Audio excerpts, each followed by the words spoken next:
আপনার পেমেন্ট আছে। আচ্ছা ঠিক আছে, সরি আমার কাছে তো ক্যাশ নেই। ম্যাডাম সমস্যা নেই, আপনি চাইলে অনলাইনে পে করতে পারেন। ও ওকে ঠিক আছে, তাহলে আমি অনলাইন পে করে দিচ্ছি। ডান, এই যে দেখুন পে হয়ে গেছে। ম্যাডাম কোনো পেমেন্ট তো রিসিভ হয় নাই। বাট আমি তো মাত্র পেমেন্টটা করলাম, রাইট? আর ইভেন আমি আপনাকে প্রুফও দেখালাম যে অলরেডি পেমেন্ট হয়ে গেছে, তাহলে পেমেন্ট রিসিভ হয়নি মানে? না ম্যাডাম, আপনি পেমেন্ট করেছেন সেটা ঠিক আছে, বাট আমার এখানে কিন্তু আপনার পেমেন্টটা রিসিভ হয়নি। দেখুন আমি অলরেডি পেমেন্ট করে দিয়েছি, আর আপনার কি মনে হচ্ছে আমি সামান্য পেমেন্ট নিয়ে আপনার সাথে দুই নম্বরই করব? কি মনে হয় আমাকে দেখে কি এরকম কিছু মনে হচ্ছে নাকি যে এই আমি সামান্য টাকা চুরি করব? হ্যাঁ দেখুন কথা বলে ঠিক করে বলুন, আমি পেমেন্ট করে দিয়েছি, ব্যাস শেষ, আমি যাই। ম্যাডাম দাঁড়ান, আপনি এভাবে এখান থেকে চলে যেতে পারেন না। আপনি যদি এভাবে বিনা পেমেন্ট এখান থেকে চলে যান কিন্তু চুরির সমান হয়ে গেল। হোয়াট? তার মানে আপনি আমাকে চোর বললেন তাই তো? মানে আপনার এটাই মনে হচ্ছে যে আমি সামান্য টাকা চুরি করতে এখানে আসছি? দেখুন আপনি কিন্তু অনেক এখন বেশি করে ফেলছেন। হ্যাঁ এতক্ষণ যা ছিল ছিল, বাট এখন কিন্তু আপনি লিমিট ক্রস করে ফেলেছেন। আপনি আমার সাথে এভাবে কথা বলতে পারেন না, আমাকে মিথ্যা ব্লেম দিতে পারেন না। আমি আপনার চোখের সামনে পেমেন্ট করলাম আর আপনি এখন বলতেছেন যে আমি পেমেন্ট ক্লিয়ার করিনি, ইভেন আপনি বলতেছেন আমি চুরি করছি। ওকে আমি আপনাকে দেখাচ্ছি মজা, কাস্টমারের সাথে কিরকম ব্যবহার করলে তার পরিণতি কতটা ভয়ঙ্কর হয় এটা আমি দেখাচ্ছি। আমি এখন আপনার মালিককে ডেকে নিচ্ছি। এক্সকিউজ মি, হ্যালো, এদিকে আসুন তো। জি ম্যাম, কি হয়েছে? আপনি কি ধরনের স্টাফ রাখেন বলুন তো? হ্যাঁ জায়গাটা ঠিক মতো কথা বলতে পারে? দেখুন আমি আপনাকে একটা কথা বলছি, এই ধরনের স্টাফ রাখলে কিন্তু আপনি কোনো কাস্টমার পাবেন না। ওকে এই মুহূর্তে এখান থেকে ফায়ার করুন। এক্সকিউজ মি, কি হয়েছে মুন্না? স্যার তেমন কিছুই না, ম্যামের বিল হয়েছে 8,000 টাকা। ম্যাডাম পেমেন্ট করে দিয়েছে, বাট এখানে কিন্তু পেমেন্ট রিসিভ হচ্ছে না। তাই ম্যাডামকে বললাম যে একটু ভালো মতো চেক করার জন্য, আর আমি তো পেমেন্টটা রিসিভ করতে পাইনি। ম্যাম ও কিন্তু আপনার সাথে কোনো মিসবিহেভ করে না, মানে যেটা অ্যাকচুয়ালি করা উচিত সেটাই করতেছে। যদি পেমেন্ট রিসিভ না হয় তাহলে অবশ্যই আমরা পেমেন্টটা পাইনি। আর এত টাকা পেমেন্ট আপনি যদি উইদাউট পেমেন্ট এখান থেকে চলে যান তাহলে তো লসটা আমাদের। আপনি এক কাজ করেন, আরেকবার পেমেন্ট করেন। হোয়াট?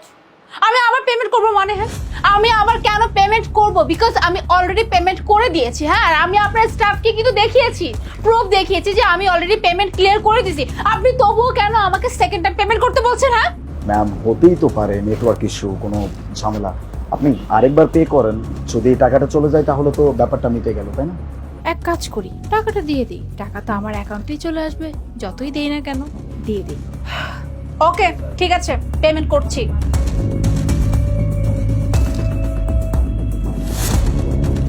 এই যে দেখুন, এখন দেখুন যে আমি অলরেডি পেমেন্ট করে দিয়েছি। স্যার এখনো রিসিভ হয় নাই। পেমেন্ট রিসিভড হয়নি ম্যাম, আমার যতটুকু মনে হয় এটা সার্ভারে কোনো প্রবলেম হচ্ছে। আপনি এক কাজ করেন, আপনি আরেকবার পে করেন। আচ্ছা আপনি বলুন তো আপনি কি বলতেছেন? হ্যাঁ আমি অলরেডি দুইবার পেমেন্ট করে দিয়েছি, পেমেন্ট চলে গিয়েছে, বাট আপনার এখানে টাকা রিসিভ হচ্ছে না, এখানে আমার প্রবলেম কোথায়?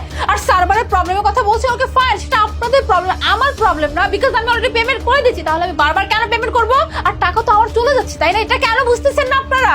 ম্যাম আরেকবার করেন না, তাহলেই তো ব্যাপারটা মিটে যায়। টাকাটা রিসিভড হইলেই তো আমরা বুঝতে পারবো যে আপনি পে করে দিচ্ছেন। প্লিজ। শিট, ওকে ফাইন, করছি।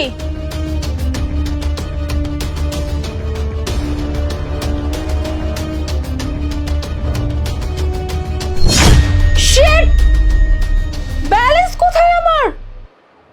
আমার ব্যালেন্স টোটালি জিরো। এটা কি করে সম্ভব? বুঝতে পারতেছেন না? আপনি যতবার পে করছেন প্রত্যেকবার পেমেন্ট রিসিভ হয়েছে, আর সেটাও আমাদের অ্যাকাউন্টে। হোয়াট? আপনাদের অ্যাকাউন্টে মানে? আমাদের অ্যাকাউন্টে। আপনি কি ভাবছেন আপনি নিজে একাই চালান আর কেউ কিচ্ছু না? কেউ কিচ্ছু বুঝতে পারবে না। এত বড় একটা প্রতিষ্ঠান দিচ্ছি এইখানে, ব্যবসা করতেছি এখানে, এতটুকু জ্ঞান যদি আমার ভিতরে না থাকতো তাহলে এই ব্যবসা কিন্তু আমি করতে পারতাম না। আর তার থেকেও বড় কথা, আপনি আমার দোকানে এসে 8,000 টাকার জিনিসপত্র নিচ্ছেন, উইদাউট পেমেন্টে এখান থেকে চলে যাবেন, এটা কিভাবে সম্ভব? আপনি একে তো নিজে চালাকি করে সবকিছু উইদাউট পেমেন্টে নিয়ে যাওয়ার চেষ্টা করছেন, তার উপর আপনি আবার আমার উপরে শাউট করতেছেন, আমার এমপ্লয়ির উপরে শাউট করতেছেন। আপনার সাহস দেখে আমি রীতিমতো অবাক হয়ে যাচ্ছি।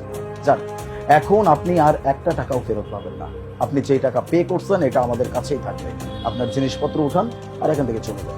আচ্ছা আমি কি এমন করলাম যাতে করে আপনারা আমার সাথে এইরকম কাজটা করলেন? আচ্ছা আপনি এখনো বুঝতে পারতেছেন না যে আপনি কি করছেন? ওকে ফাইন, আমি বলছি।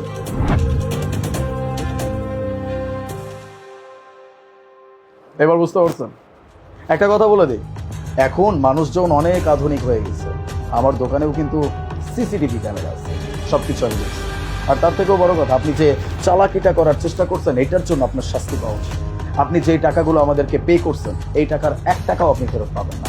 সবগুলো টাকা, মানে যেই টাকাটা আমার পেমেন্ট, এইটা বাদ দিয়ে যে টাকাগুলো থাকবে, এই প্রত্যেকটা টাকা দিয়ে আমি অনাথ বাচ্চাদেরকে সাহায্য করব। স্যার, আচ্ছা, আপনারা যেহেতু সবকিছু জেনে গিয়েছিলেন তাহলে শুরুতেই বলে দিতে পারতেন, তাই না? এত নাটক করার কি দরকার ছিল? এক কাজ করুন, আমার যেটা পেমেন্ট হয়েছে মানে বিল হয়েছে, সেই বিলের টাকাটা রেখে বাকি টাকা আমাকে ফেরত দিয়ে দিন।